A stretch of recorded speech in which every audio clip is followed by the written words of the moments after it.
que eu sou adorador. Assim Deus me formou, e quem poderá calar a voz de um coração? Seu coração tem uma voz. Se eu subir aos céus, eu sei que lá estás. Se eu mergulhar no mais profundo mar, nunca poderei me ausentar do teu olhar.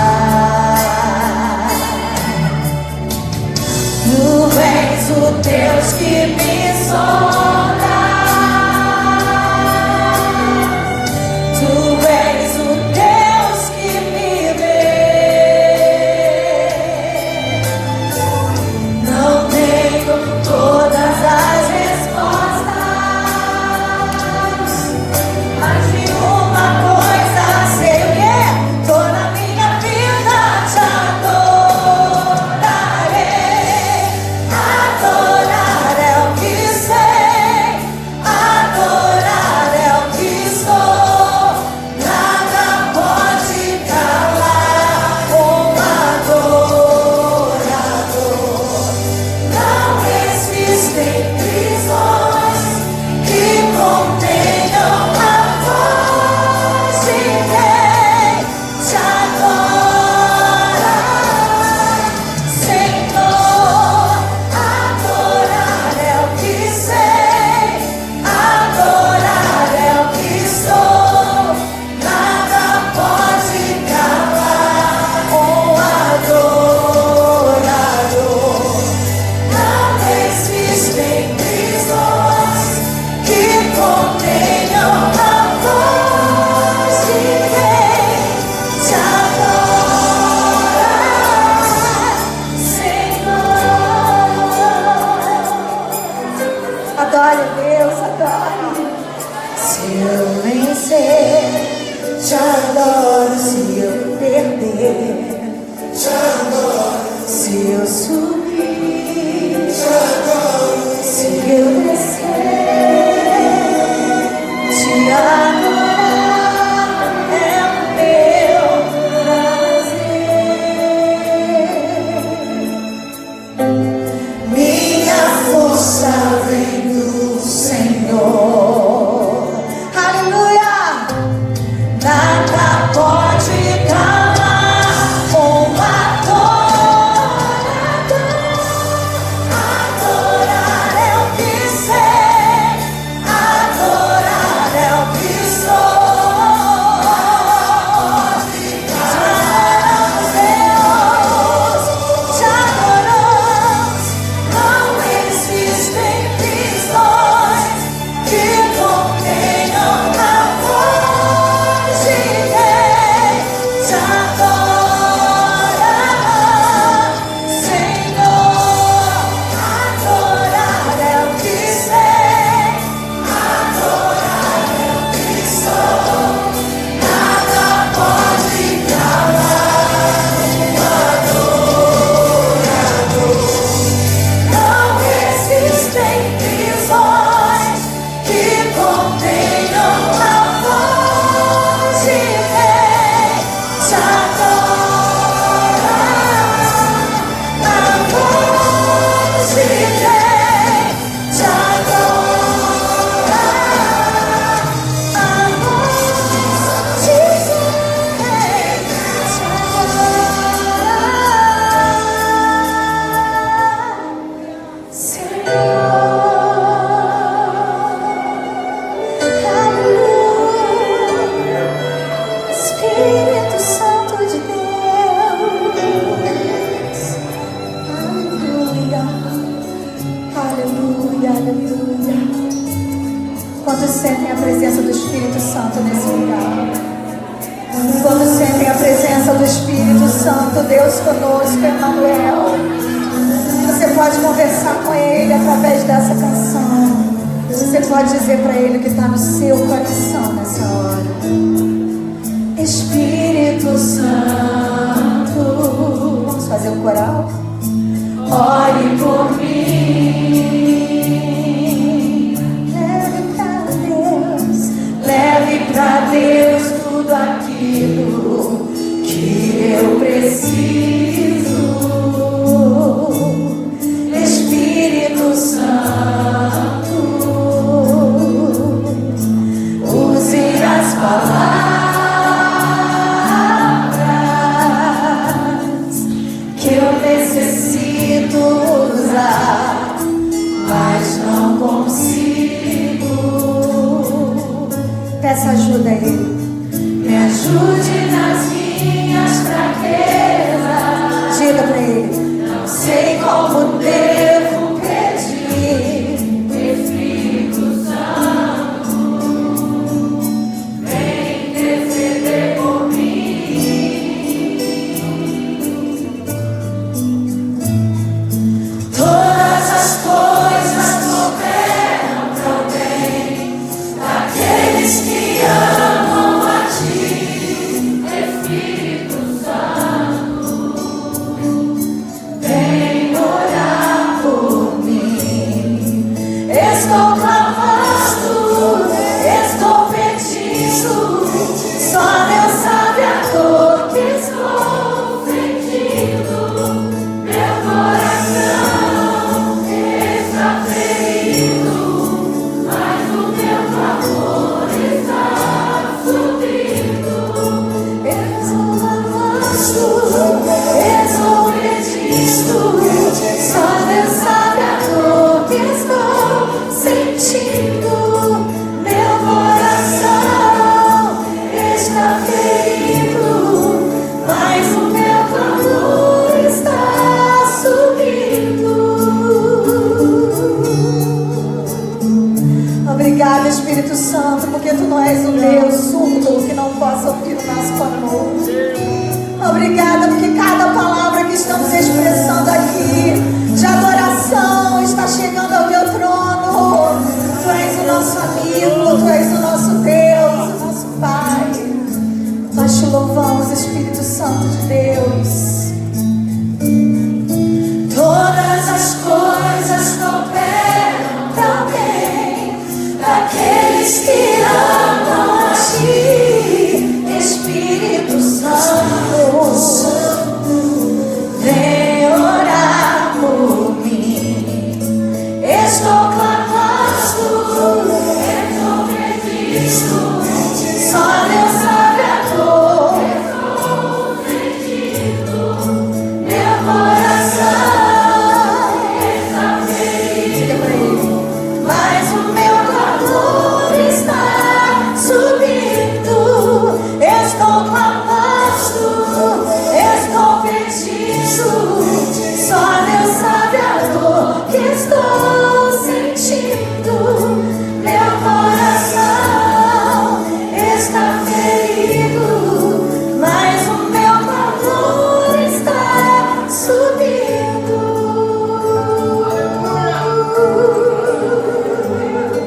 Subindo.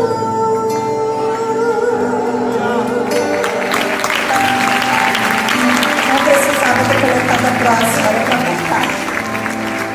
Pode se sentar, por favor. Eu vou pedir para você não cortar no final da música, tá bom? Deixa rolar até o finalzinho, que ainda tem ministração quando acaba. Eu quero que você abra a sua Bíblia, por favor, no livro de 2 Samuel, o segundo livro de Samuel, por favor. Fica ali no Velho Testamento. Eu gosto mais de usar o Antigo Testamento, né? Porque velho é uma coisa chata. Não tem nada velho. Ninguém é velho aqui. Todo mundo aqui é só experiente. Daqui a pouco a gente vai cantar um pouquinho mais, vai adorar o Senhor. Vai cantar O Milagre Sou Eu. Mas eu queria ler um texto com vocês extenso. Eu abri minha Bíblia aqui, mas eu vou ler no iPad, que eu não estou enxergando nada nessa Bíblia. Não é porque eu estou velha, é porque a minha bicha está cansada, é só isso. Deixa eu deixar isso aqui para me derrubar. texto extenso, mas eu quero que você acompanhe a história porque é importante. Se está na Bíblia é porque é importante. Você concorda comigo? Segundo livro de Samuel 13, verso 1.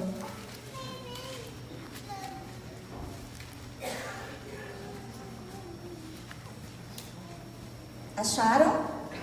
Dá carona aí para alguém na sua Bíblia, no seu iPad, no seu iPhone.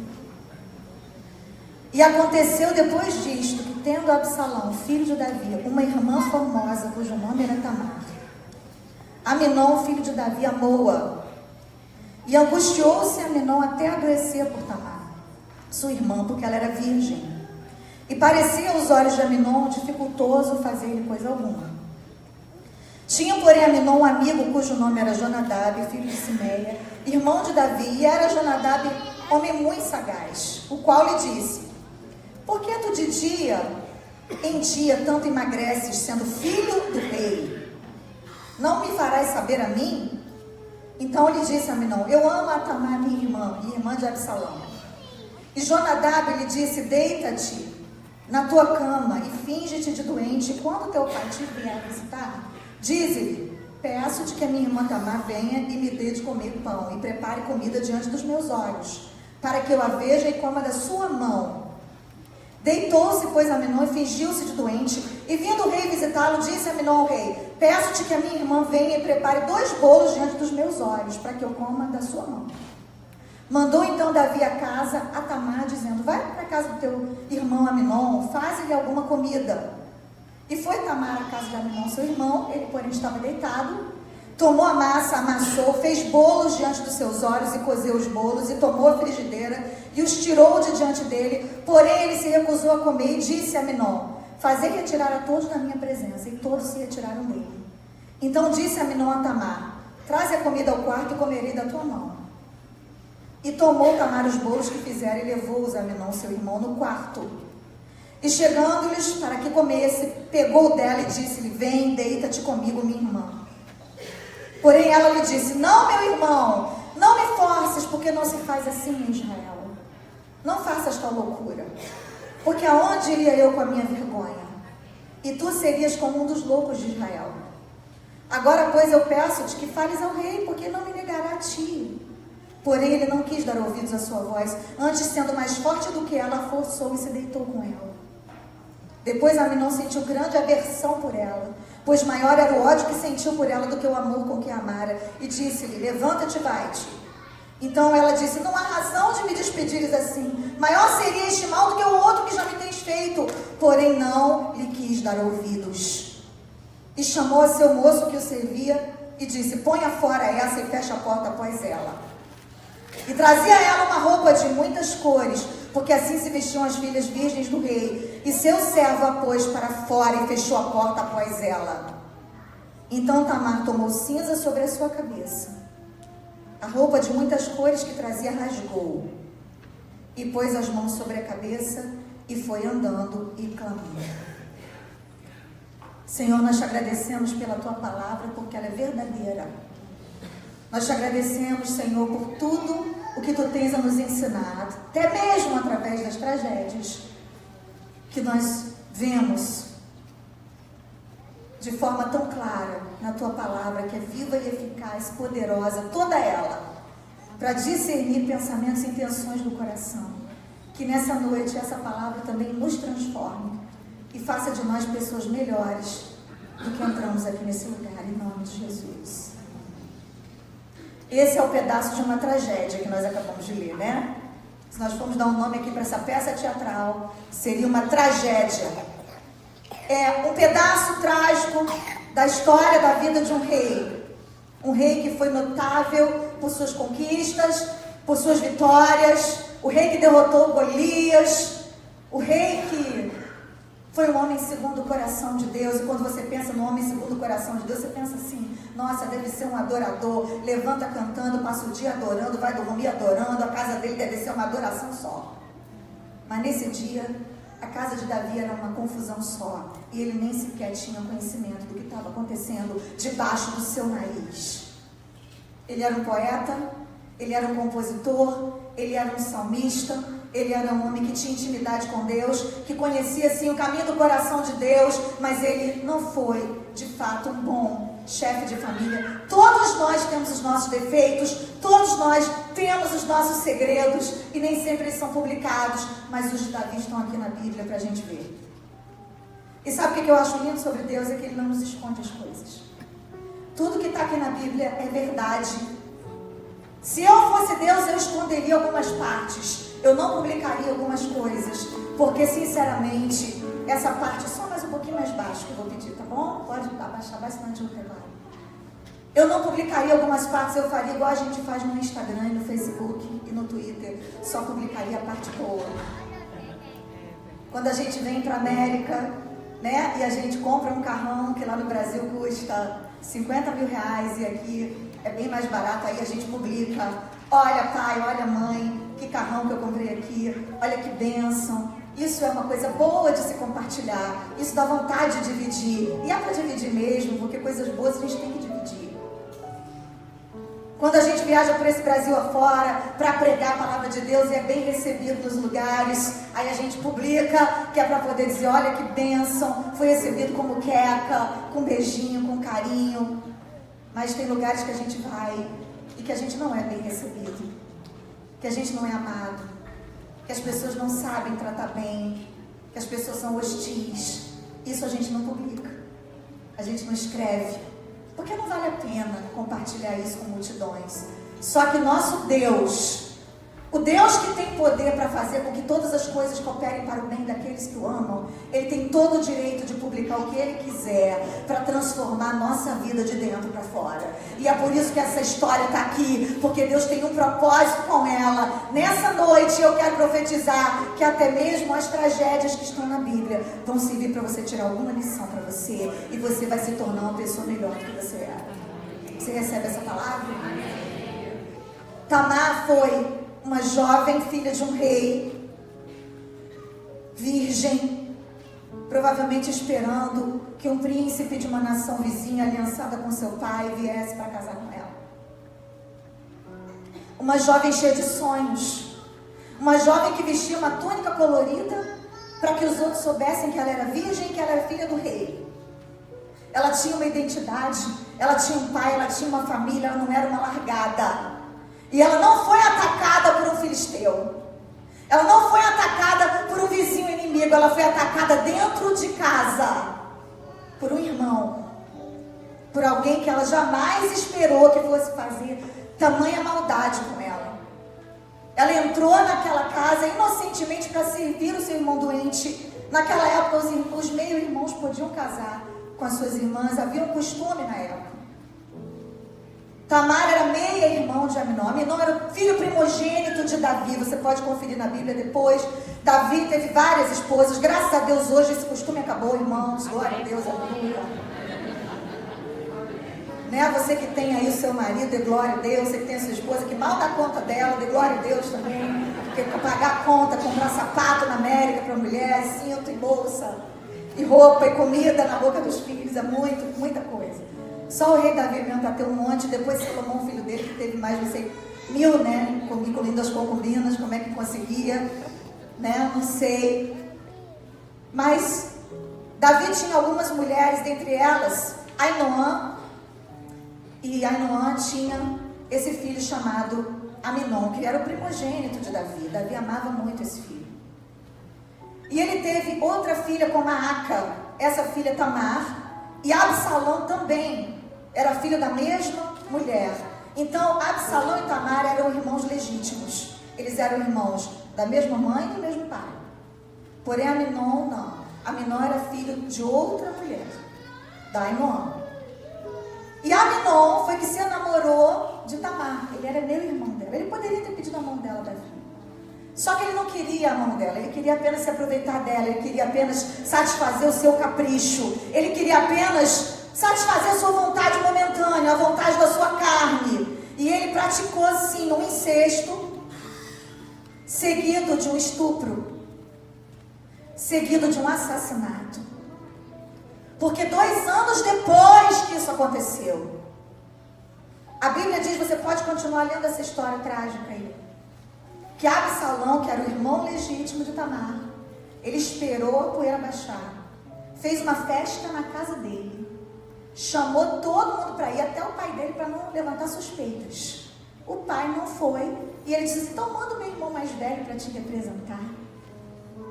E aí Davi mandou Aminon.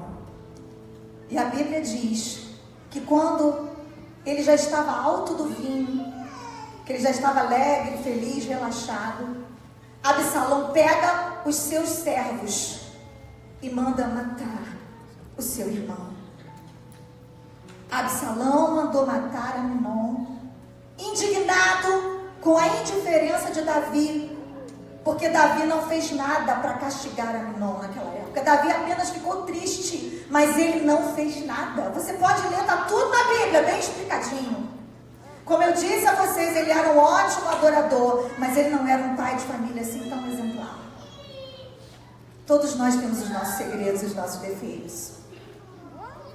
Davi tinha que ter castigado Aminon. A Bíblia diz ali em Deuteronômio 22 que havia um castigo para quem estuprasse uma moça virgem prometida ou não em casamento. O homem que estuprasse uma moça, ele era obrigado a casar com ela e ainda dar um dote para o pai. Havia uma lei, havia um estatuto. Aminon era o filho mimado do rei. Ele não estava disposto a obedecer estatuto algum. Ele simplesmente foi lá, fez o que queria, e como se isso não bastasse, ele ainda expulsou a menina, repudiou, e ela saiu humilhada, rasgando suas vestes de princesa, jogando cinzas na sua cabeça. E todos ficaram sabendo do que aconteceu. Com certeza, naquela época também tinha gente no Facebook para dar notícia ruim. Tamar se escondeu na casa de Absalão. 2 anos depois, Absalão mata Aminon. Davi ficou indignado, não queria olhar para a cara de Absalão. Absalão saiu da presença de Davi. Eu estou resumindo a história para vocês. E por 3 anos ele se escondeu em Sinear, na terra do seu avô. 3 anos ele ficou sem ver o pai. E a Bíblia diz que 3 anos depois, Davi já estava consolado da morte do seu filho. Aí ele teve saudade e deixou Absalão voltar. Mas o ressentimento que havia sido plantado no coração do filho dele, de Absalão, já estava muito grande. Eram 2 anos por causa da morte, por causa do estupro de Tamar, e depois mais 3 anos por causa da indiferença do seu pai. E aquele jovem Absalão se rebela contra o seu pai e contra o seu rei, e tenta levantar um reino para si próprio. Faz uma campanha política, faz camisa, faz panfleto, faz festa, dá Bolsa Família na porta da cidade. E o povo, uma parte do coração do povo é ganha para Absalão. Porém, infelizmente, mais uma tragédia acontece. No meio dessa batalha, esse jovem, que era lindo, gente, ele era o sonho de consumo das solteiras. Quem é solteiro aqui, dá glória a Deus. Não, são escondidas. Assim, como é que eu posso conhecer, gente? Não dá, né? Eu tenho um filho solteiro, tô tentando olhar pra ver se eu acho alguém. E a Bíblia diz que ele morreu, o homem mais lindo daquela época, como nunca havia existido, que tinha um cabelo enorme, que tinha que fazer tranças. Ele era lindo, perfeito, sarado, malhado, bonito. Mas o filho de Davi morre. E muitas outras tragédias aconteceram na vida de Davi depois. Onde é que eu quero chegar com essa história? Eu quero dizer para você o seguinte: que é inevitável que os desertos aconteçam na nossa vida, mesmo quando somos filhos do rei. Nós somos nação santa, nós somos sacerdócio real, um povo escolhido por Deus. Quem é filho do rei aqui, dá glória a Deus. Trazendo para os nossos dias, nós temos um pai que é o rei. Ele é o rei perfeito, ele não é um rei indiferente. Ele não é um rei que não está nem aí com os estupros que a gente vive. Ele não é um rei que vai deixar sem punição o injusto. Embora pareça que ele está calado, ele está agindo até quando ele está em silêncio.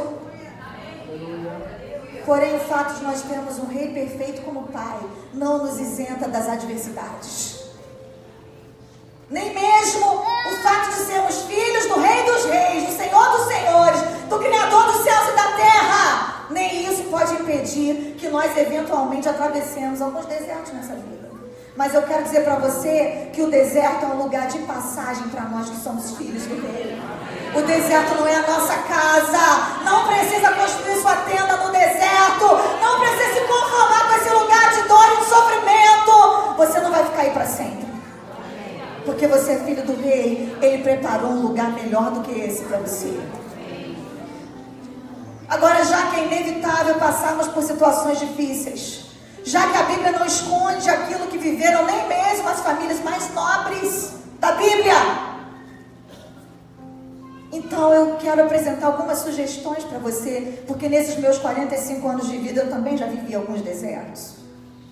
Eu tenho certeza que o pastor Renato também já viveu muitos, que a sua linda esposa também, e que muitos aqui nessa ilustre plateia já viveram ou estão vivendo momentos difíceis, já atravessaram tragédias aqui ou lá na nossa nação. Mas o Senhor colocou no meu coração 3 coisas, 3 trocas que nós podemos fazer para amenizar esse caminho. E eu quero dizer para você, em primeiro lugar, aquilo que tem funcionado para mim, aquilo que tem me mantido viva. E eu creio que de alguma forma será uma gota de consolo também para você hoje, vai te dar uma direção, porque Deus não é Deus de acaso, Deus é Deus de propósito. E se Ele te trouxe aqui, é porque você precisava ouvir o que está sendo ministrado aqui.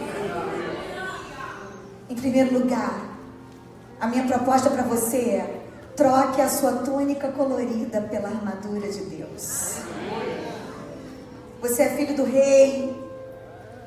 Tem uma túnica sobre a tua vida que te distingue.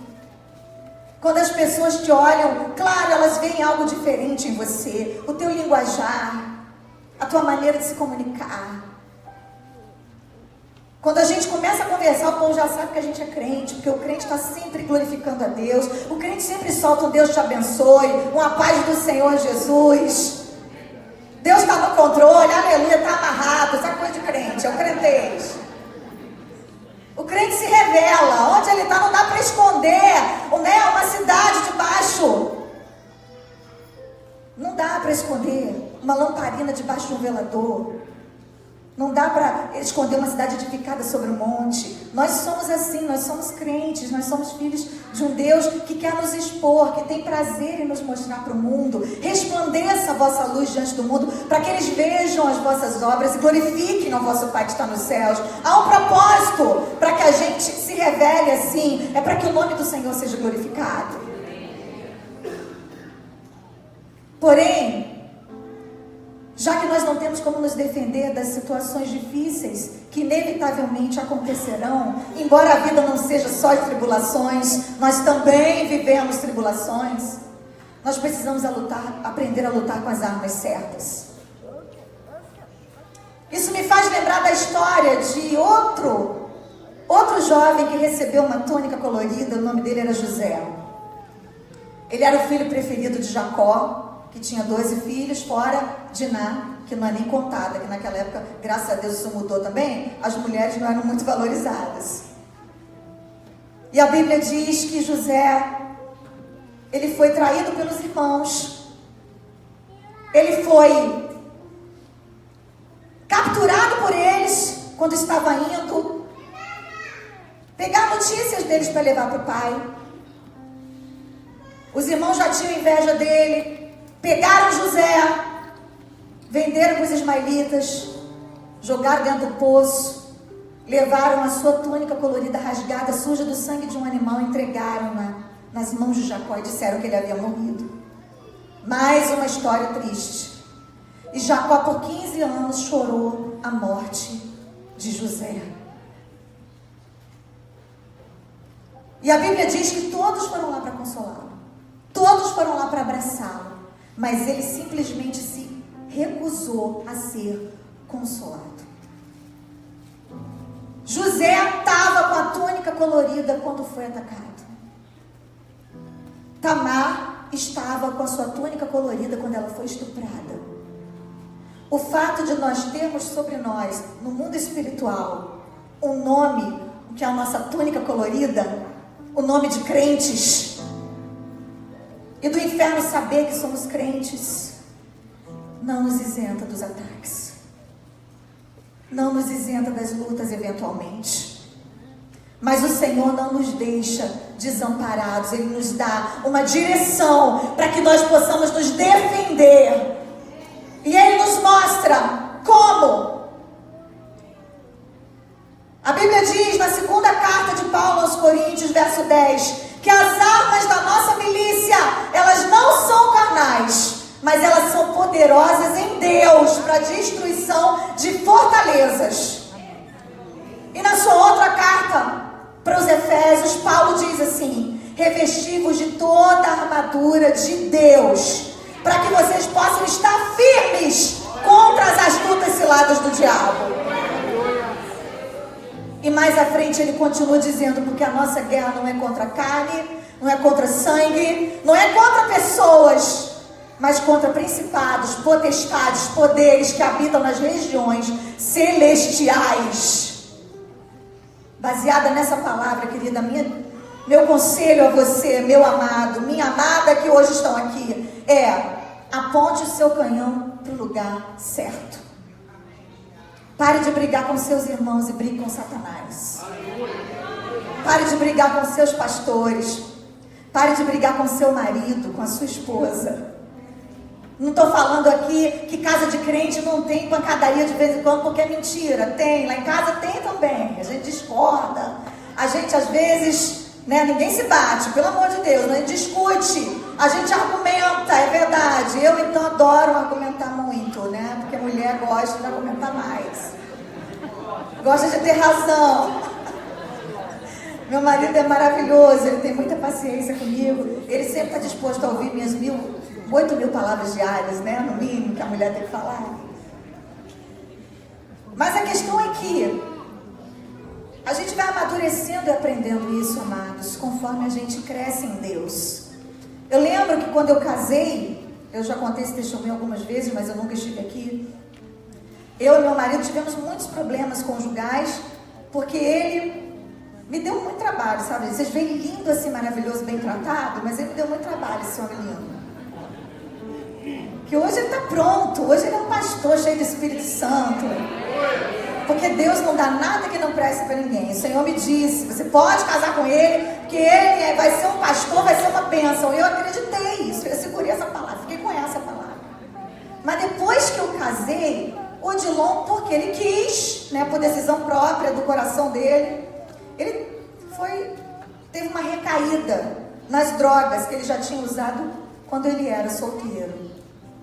E passou um tempo ali, me dando um certo trabalho, eu orando, chorando. Durante o meu primeiro ano de casamento, todos os dias ele chegava pontualmente 3 da manhã em casa, totalmente drogado. E eu chorando, esperando meu marido e orando com a minha intercessora, que eu tinha uma amiga que orava comigo.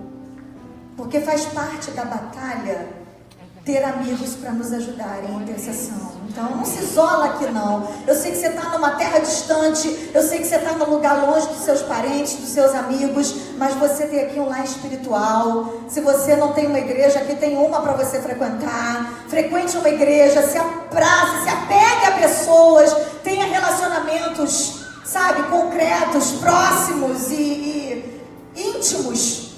Não estou falando para você deixar todo mundo entrar na sua vida, nem dar pitaco, fazer o que quer, mas escolha amigos que realmente possam contar com você e com quem você possa contar também. Foi essencial para mim naquela época. E eu me agarrei a Deus, me agarrei a intercessores que oravam por mim. E eu, infelizmente, não podia ficar o tempo todo contando para o meu pastor o que estava acontecendo, embora eu quisesse muito, porque meu pastor era meu sogro. E eu pensava assim: se eu for lá fazer fofoca, depois Deus vai transformar meu marido, eu vou perdoar ele, ninguém vai perdoar, nem meus pais, nem mesmo o pai dele, a mãe dele, eles vão tratar como filho. Deus me deu direção que era para eu aguentar calada. Eu tive que aprender também a ser crente, que eu não era muito crente naquela época não, eu sabia muito cantar, mas adorar era uma coisa que eu fui aprender no altar da dor, onde eu depositei toda a minha vida e as minhas lágrimas. E ali começaram a surgir as primeiras canções. E eu lembro que a gente brigava muito, porque eu gritava com o Odilon e eu queria que ele mudasse de qualquer jeito. E eu apontava o canhão para ele mesmo, entendeu? E com força eu dizia que ele tinha que mudar, que ele não me amava. E um dia a vizinha ouviu nossas brigas e ela foi levar uma carta para o pastor e falou que a gente ia se matar. O título da carta: eles vão se matar. Não está na Bíblia não, irmãos, eu nem publiquei no Facebook, mas está no meu livro. E foi um tempo bem difícil. Até que o Espírito Santo me disse assim: pare de lutar com seu marido, comece a lutar com seu real inimigo, que é Satanás. E eu tive que aprender a ser crente ali. Eu tive que aprender a ser alguém que não adorava só nos púlpitos, mas dentro de casa, porque Deus nos deu um refúgio dentro de casa, que é o nosso quarto. Jesus Cristo nos ensinou: quando você quiser orar, entra para o teu quarto, fecha a porta do teu quarto, fala com teu Deus que te ouve em secreto. Deus que te ouve em secreto te recompensará. E eu tive tantas vitórias. Depois de um ano de casamento, o Senhor capturou meu marido de um jeito que ele chegou em casa, no pé da cama de joelhos, entregou a vida dele para Jesus, e faz 21 anos que ele não toca mais em droga nenhuma.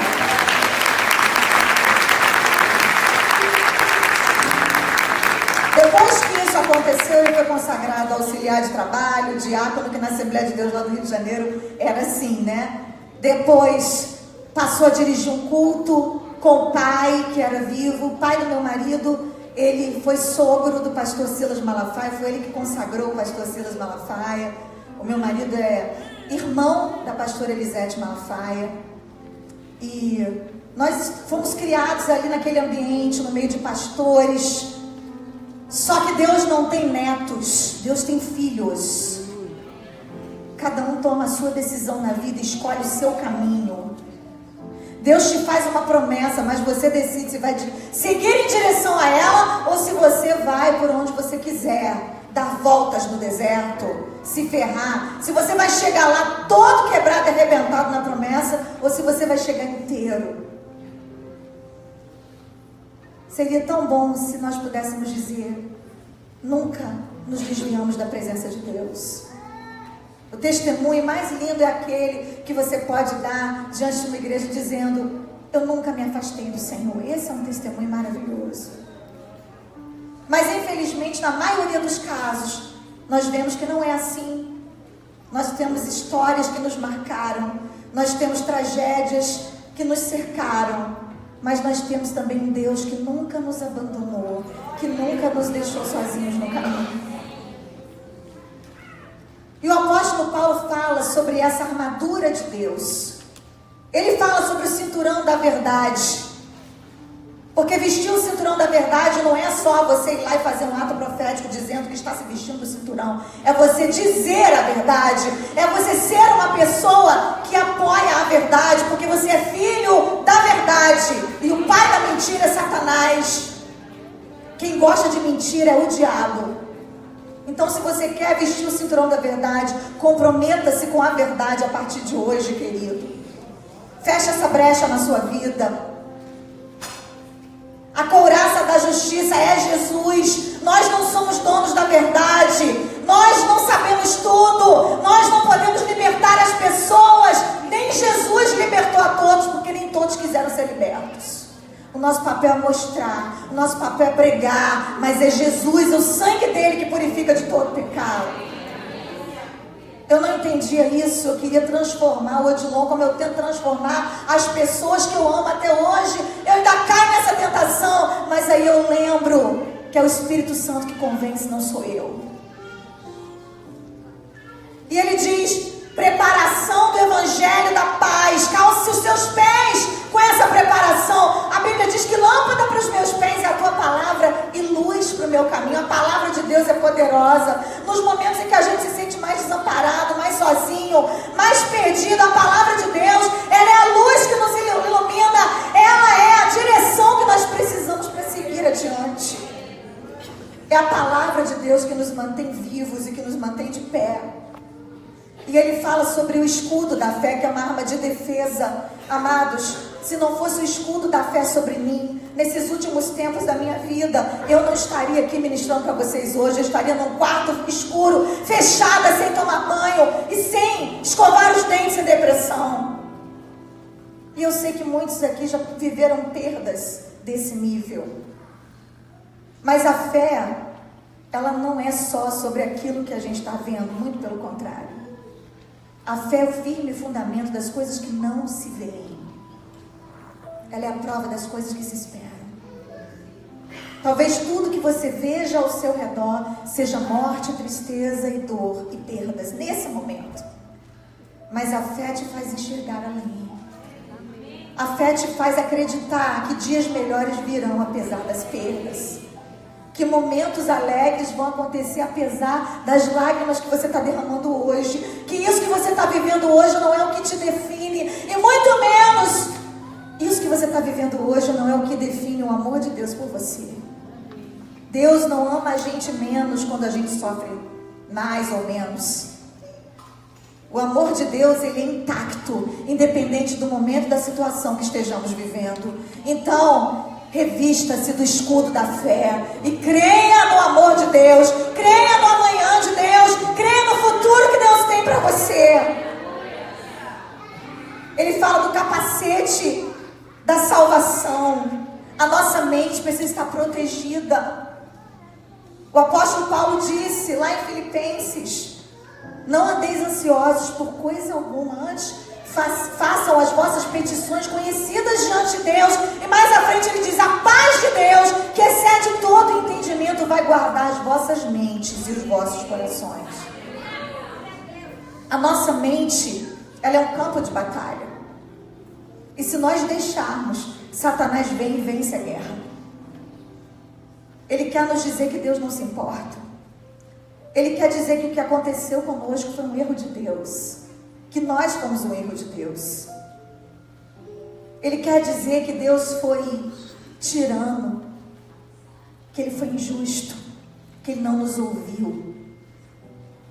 Mas o Espírito Santo que habita em nós, Ele nos diz que nós podemos todas as coisas naquele que nos fortalece. Ele nos diz que Deus ainda tem o poder de pegar as coisas que não são e usar como se elas já fossem. Que Deus ainda pega as coisas fracas desse mundo para confundir as fortes. E toda vez que se travar uma batalha na sua mente, vista o capacete da salvação e lembre-se de quem você é. Você é filho do rei. Você é salvo. Você está aqui de passagem. Esse aqui não é o seu lugar para sempre. E um dia tudo isso aqui vai ficar para trás. Inclusive as dores e as dificuldades que você está vivendo hoje. A espada do Espírito. Seja cheio do Espírito Santo. Busque a presença de Deus. A fórmula não mudou. Deus não ficou antiquado nos seus métodos. A nossa vitória ainda é com oração, com jejum, com busca, com o Espírito Santo sendo derramado em nós e nos revestindo de poder. Deus ainda continua nos conduzindo de glória em glória, de fé em fé. Deus ainda continua sendo fiel, ouvindo as nossas orações. E é por isso que Paulo diz: orando em todo o tempo. Em todo o tempo. Você já orou hoje? Ou você é do tipo que espera a tragédia acontecer para orar? Amados, quando nós lemos a Bíblia, Deus fala conosco. Quando nós abrimos a boca, nós falamos com Deus. E quando a gente fala com Deus, é legal porque a gente se ouve. A gente começa a perceber também quais são as nossas necessidades, o que há no nosso coração. A gente confessa os nossos pecados. A gente começa a dizer para Deus quem Ele é. E começa a descobrir também quem Deus é para nós. A gente aprende o caminho do coração, da presença de Deus. A oração é essencial para a vida do crente. A oração está dentro da armadura do crente. Aponte o seu canhão para Satanás, mas não faça isso sem a armadura de Deus. Você precisa da armadura certa. Troque a sua túnica colorida nessa noite pela armadura de Deus, e você vai ver que Deus vai te dar vitória, seja lá sobre o que for que você precisa.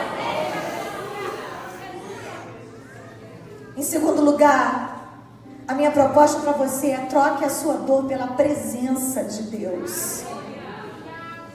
A presença de Deus não é o Salmo 23 aberto na entrada da porta.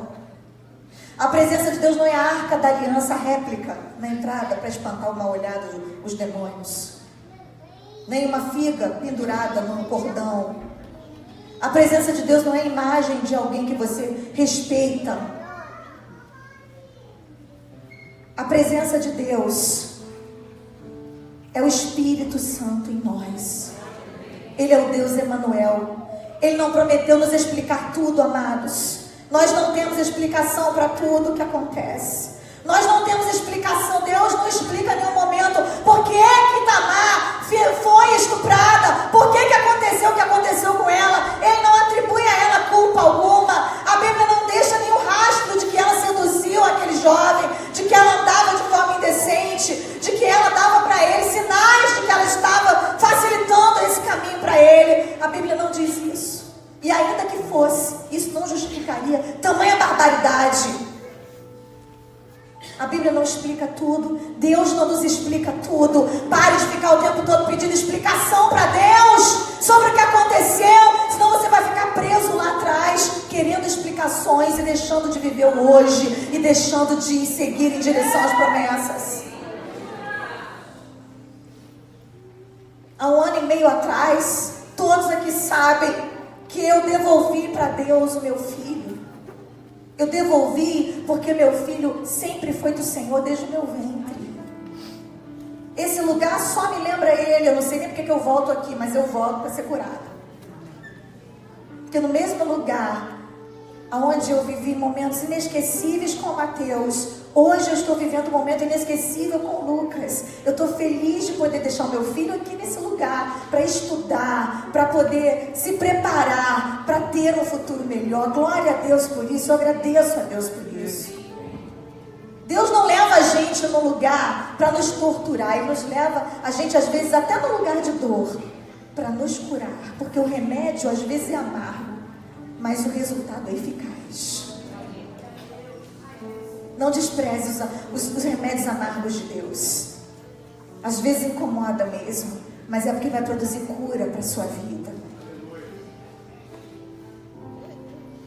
E eu lembro que há 1 ano e meio atrás, quando o Senhor levou Mateus, eu disse para Deus que eu jamais conseguiria ministrar novamente no altar, pregar novamente a palavra, escrever novamente uma canção. E o Senhor me disse: Estela, o milagre é você dessa vez.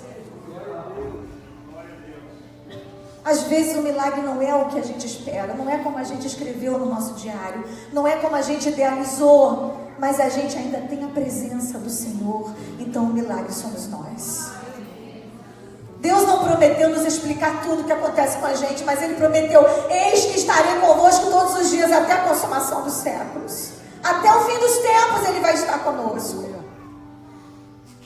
Eu recebi um vídeo aqui dos Estados Unidos de um pastor de Dallas que disse para mim: Estela, a nossa igreja orou por você, orou pelo seu filho. Eu me deparo com milhares e milhares de pessoas que oraram pelo Mateus. Eu tenho certeza de que não foi falta de oração. E ainda que fosse uma pessoa orando, já seria suficiente para Deus ouvir se Ele quisesse.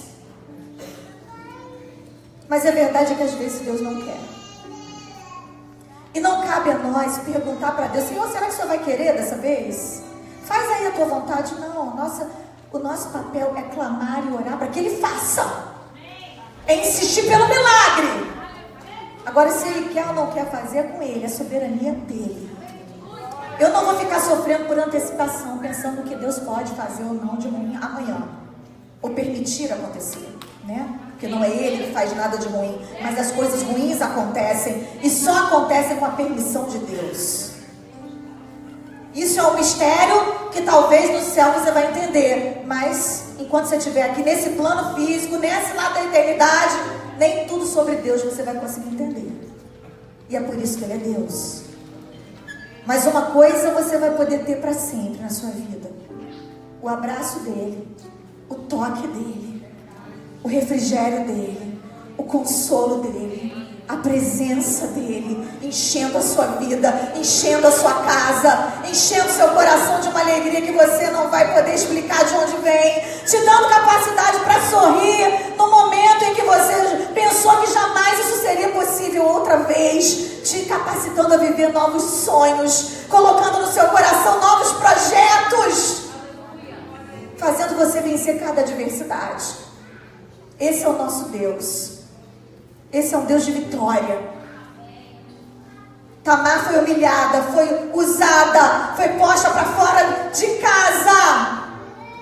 E ela ficou do lado de fora, conformada com o luto, conformada com a perda. E eu não a recrimino. Eu sei que o que ela viveu foi um luto, porque ela estava enterrando ali naquele momento todos os seus sonhos. Ela estava enterrando ali um futuro brilhante da filha de um rei que tinha tudo para dar certo. E por causa de uma atitude imprudente de um jovem mimado, aquilo tudo foi por água abaixo. Você já viveu algo assim? Injustiça? Você já viu alguém que viveu algo assim? Que você olhou para aquela pessoa e disse assim: poxa, essa pessoa não merecia isso. Quem já viveu isso? Pois é. Acontece que nós não precisamos ficar sozinhos com a nossa dor, com as nossas perdas e adversidades. Nós podemos dizer para o Senhor, como eu fiz várias vezes isso esse ano: Deus, eu troco a minha dor pela Tua presença. E é nessa hora, amados, que vem aquela cachoeira de consolo, de força. É nessa hora que se cumpre aquilo que o apóstolo Paulo disse na sua carta aos Coríntios: bendito Deus, Pai de nosso amado Senhor e Salvador Jesus Cristo, o Pai das misericórdias, o Deus de toda consolação, que nos consola em nossas tribulações, para que nós possamos consolar os outros com as mesmas consolações que temos sido consolados nas nossas tribulações. A presença de Deus faz isso com a gente. A presença de Deus pega uma mãe enlutada, só bota ela em cima de um púlpito para cantar uma canção que Ele deu para ela num CTI. E outra que Ele deu dias depois do enterro do seu filho. Vocês acham que Ele faz isso porque Ele escolhe as pessoas fortes para usar? Não. Ele não chama os capacitados, Ele capacita quem Ele chama. Ele não chama por causa de quem a gente é, Ele não chama apesar de quem a gente é. Apesar do que você está vivendo, Deus te chamou também. Apesar de você estar aqui numa nação distante, com saudade, lutando pelos seus sonhos, e não tem nada de mais nisso. O Senhor está aqui com você, a presença dele é real. Se nós que não somos nada conseguimos estar em vários lugares através de uma TV ou da internet, você imagina Deus que deu sabedoria ao homem para criar todas essas coisas. O nosso Deus, Ele tem poder de encontrar você aqui e de me encontrar lá no Brasil. Onde quer que nós estejamos, a sua mão nos guiará, a sua destra nos susterá. Não tem como se esconder da presença desse Deus. Tem como a gente ignorar a presença desse Deus. Mas no momento em que nós celebramos a presença dele, no momento em que nós entendemos que a presença de Deus é muito mais do que uma Bíblia aberta para espantar um mal olhado, ou do que uma reza decorada, na hora de sair ou de chegar em casa, a gente começa a experimentar o verdadeiro milagre diário que é a vida. Deus não te chamou só para sobreviver à dor. Deus te chamou para superar a dor. E você não vai ser conhecido pela dor que você carrega. Você vai ser conhecido pela dor que você venceu. E eu vim aqui nessa noite para profetizar isso sobre a sua vida, porque Deus tem me dado um pouco de autoridade sobre isso. Nessa área, pelo menos.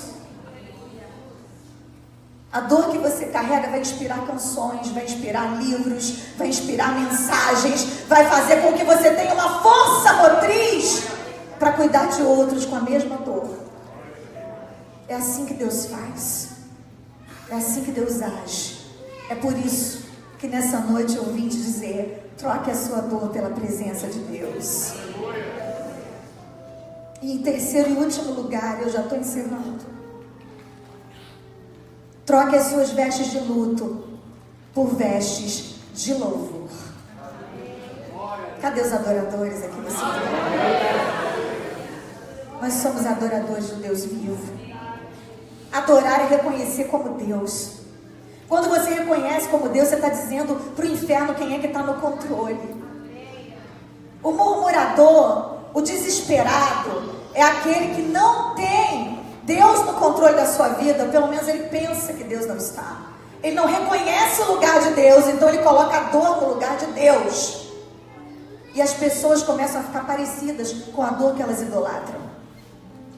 O Senhor não te chamou para ter uma dor no centro da sua vida, uma tristeza, uma tragédia, um estupro emocional, físico, ou seja lá o que for. Eu sei que nós falamos para plateias onde tudo é possível. Eu sei que eu estou aqui diante de uma plateia onde pode haver uma pessoa que já foi até mesmo violentada pelo próprio pai, que já sofreu injustiças, que tem vergonha de falar até mesmo para o seu melhor amigo, que tem vergonha de falar até em oração, de tão triste, de tão degradante que foi, de tão traumatizante. Mas eu quero dizer para você que nessa noite o Senhor, o Deus, o Todo-Poderoso, o Rei dos Reis, Ele está aqui com a sua túnica colorida, preservada, para dizer para você: ela foi rasgada, a sua foi sim, foi suja de cinzas. Você temporariamente chorou e sofreu, mas eu estou aqui para te dar uma túnica nova, porque a minha aliança com você permanece. A promessa que eu tenho para você está de pé. Aquilo que eu realizei para você não morreu, junto com o estupro que aconteceu. Deus não esqueceu do pacto que tem conosco. Deus não esqueceu de ser nosso Pai. Davi esqueceu de punir o seu filho, claro. Ele foi omisso, é verdade. Os pais terrenos falham. Os pais espirituais terrenos também falham. Às vezes os pastores podem cometer erros. Às vezes a gente fica triste porque acontece alguma coisa na nossa vida. E às vezes o nosso pastor aqui, ele não conseguiu dar o valor que aquela situação tinha. Não é verdade? Isso já aconteceu com você? Pode acontecer. Homens erram. Até mesmo nós erramos com os filhos que saíram da nossa barriga. Às vezes nós somos omissos. Só que a Bíblia diz que ainda que uma mãe se esqueça do seu filho que amamenta, Ele não se esquecerá de nós. Nosso Deus não falha. Nós servimos a um Deus infalível, amados. A um Deus que nos ama de verdade. Eu quero que você abra a sua Bíblia e nós vamos encerrar em Isaías 61. Diz assim: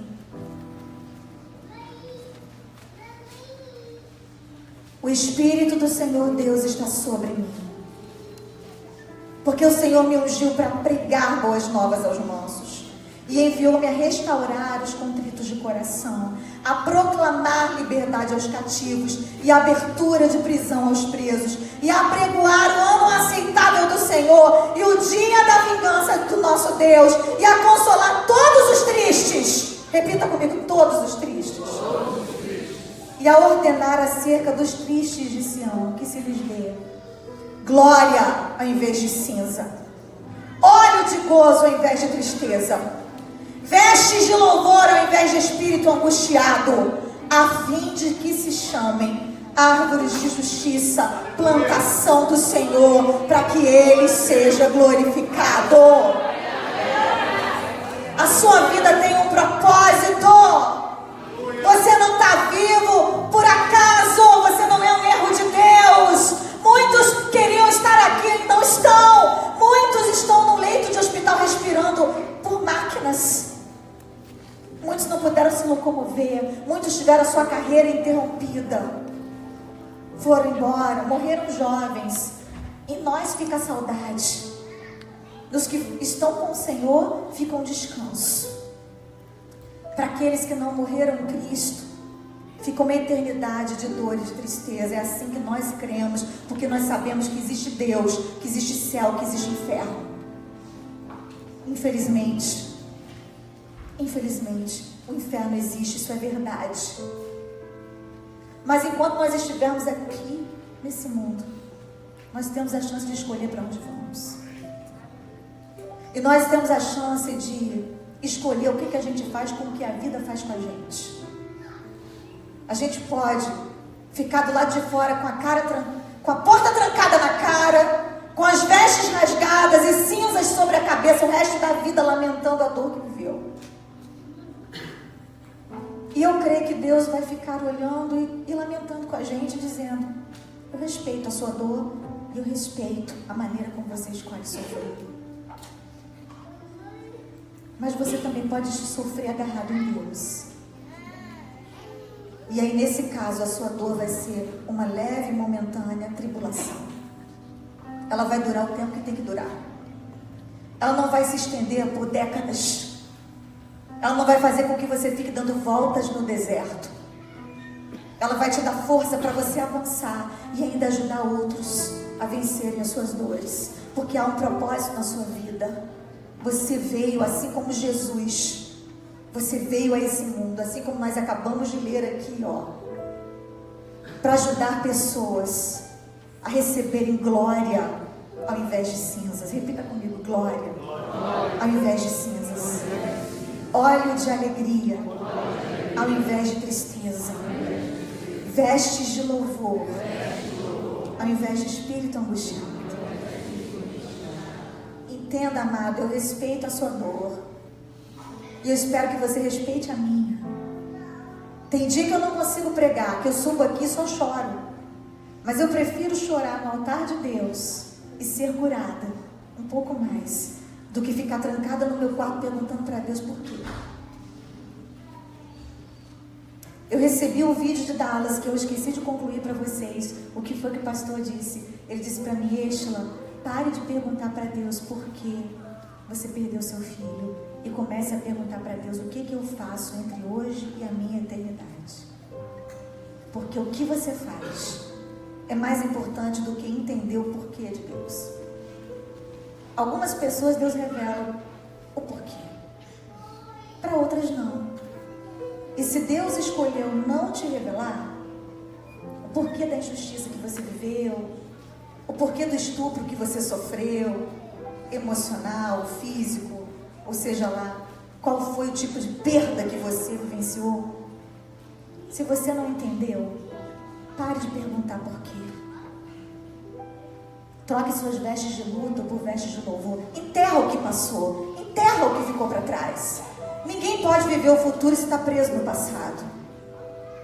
Abra os olhos e veja o que Deus tem para você hoje aqui na América. Quantos moram aqui? A maioria. O Senhor tem um hoje para você. E esse momento aqui, ele é muito precioso.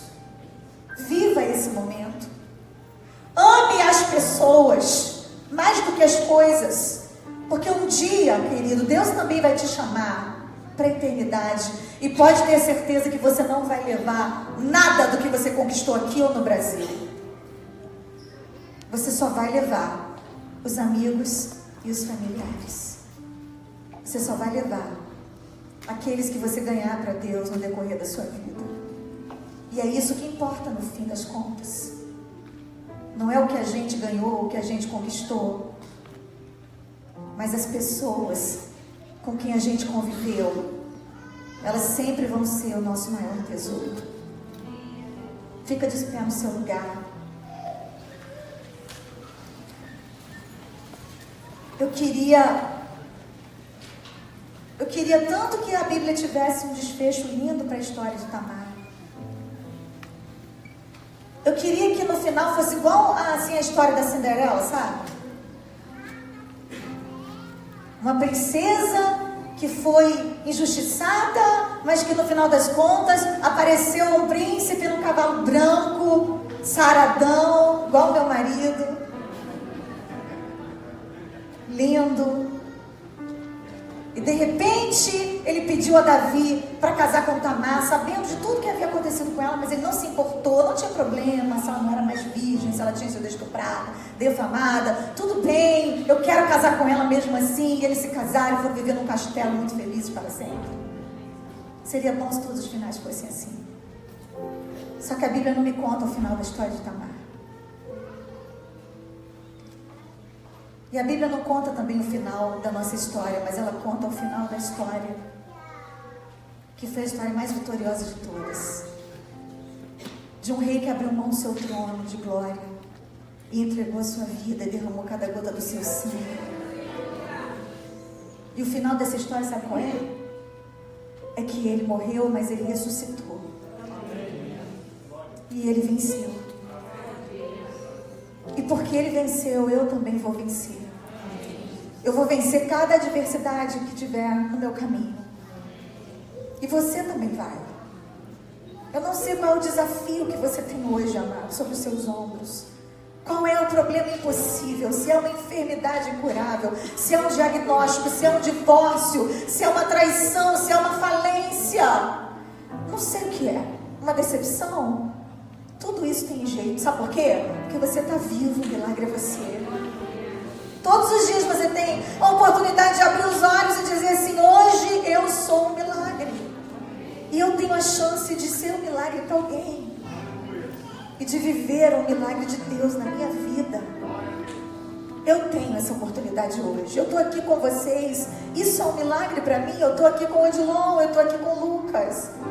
Eu não vou me lembrar para sempre da dor que eu vivi da mesma forma. Quanto mais o tempo passar e quanto mais perto de Deus eu ficar e perto dos irmãos em Cristo, porque a igreja é um lugar maravilhoso onde o abraço cura. Mais curado é você, e você também. Você também. Troque as suas vestes de luto por vestes de louvor. Troque. Troque. Repita comigo: Senhor, eu troco hoje a minha dor pela tua presença. Eu troco as minhas vestes de luto por vestes de louvor. Eu troco as minhas vestes coloridas pela armadura de Deus e me coloco no campo de batalha como um filho do rei, vitorioso, mais do que vencedor. E eu tomo posse de tudo o que tu tens para mim. Glorifique a Deus, porque essa palavra é para você.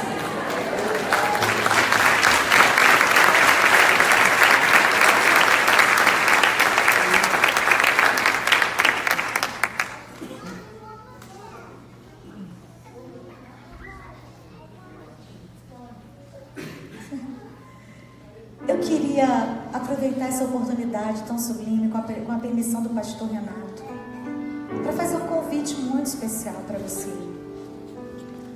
que está aqui hoje e ainda não entregou a sua vida a Jesus. É muito importante esse ato profético, sabe? É muito importante a gente andar com Deus.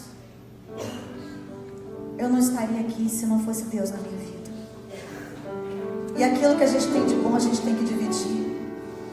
Você não tem como mudar o roteiro da história de Tamar.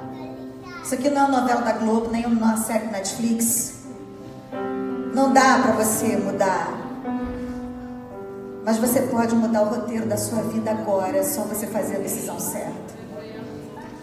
Deus está colocando hoje uma caneta na sua mão e está te dando a oportunidade de experimentar a fidelidade dele e de escrever uma nova história. O Deus que é fiel, mesmo diante das tragédias e lutas que vivemos, Ele te dá a chance de viver um novo tempo, um tempo de paz, um tempo de novos sonhos, um tempo de certeza da eternidade, de tudo que Ele tem de bom para você. Aqui na América, no Brasil e no céu, para onde a gente vai um dia, todo mundo junto e misturado. Se você quer entregar a sua vida a Jesus, eu quero que você faça um sinal com a sua mão aí no seu lugar. Nós vamos orar por você. Talvez você esteja afastado da igreja, afastado da presença de Deus. E hoje você queira se reconciliar com Deus. Quanto tempo faz que você não toma a Santa Ceia? Quanto tempo faz que você não participa da comunhão dos santos? O Senhor hoje está abrindo a oportunidade para você também. Hoje é noite de salvação para a sua casa. Quem sabe Deus quer começar na sua vida uma mudança em toda a sua família, mas tem que começar por alguém. Às vezes a gente quer que comece no outro, a gente acha que o outro é a solução, que Deus mudando ele a gente vai ser feliz. Aí a gente descobre que tem que começar por nós, porque o milagre somos nós. Se você é essa pessoa, sai do seu lugar e vem aqui na frente. Pode vir que eu vou orar por você. Vem aqui, ó, não fica com vergonha. Vem pra cá que um irmão da igreja vai te abraçar, vai te receber, vai orar junto com você. E você vai viver uma experiência incrível e marcante com Deus nessa noite. Enquanto eu canto essa canção, um pedacinho dessa canção, você pode se locomover e vir até aqui. Amém? Toda a igreja está orando? Você já se apresentou para a pessoa que está do seu lado? Porque aqui quase ninguém se conhece pelo que eu vi, né? Tem um grupo menor. Olha para aí para a pessoa do seu lado, vai. Fala, muito prazer. Meu nome é... Tá. Foi? Muito bem. Aqui comigo. Agora você vai olhar de novo para essa pessoa e diz assim, se você quiser entregar sua vida a Jesus, agora que você já me conhece, eu vou com você lá na frente. Vai. Não vou deixar você ir sozinho, eu vou lá para te acompanhar. Tá bom? E enquanto eu canto, você conduz essa pessoa até aqui.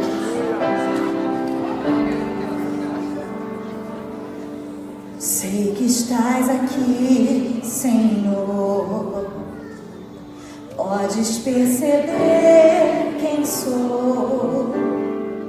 Podes ver se há em mim um verdadeiro adorador. A minha oferta eu ofereço a ti, Deus meu, pra reconhecer que nada tenho, tudo é teu. Quero te adorar, ainda que a figueira não floresça. Pode vir. Quero me alegrar, mesmo se o dinheiro me faltar. A vitória vem, mesmo que pareça que é o fim. Pois tu és fiel, Senhor, fiel a mim. Tu és fiel, sempre à frente. Eu sei que tu és fiel. Chega aqui pertinho do altar, todo mundo isso. Tu és fiel, Senhor. Eu sei que tu és fiel. E ainda que eu não mereça, permaneces assim. Fiel, Senhor, meu Deus, fiel a mim. Fiel, Senhor, meu Deus, fiel a mim. Nós temos algumas vidas preciosas. Eu louvo a Deus por esse momento. É festa do céu hoje. Tem certeza que não falta você? Eu vou passar a palavra para a pastora.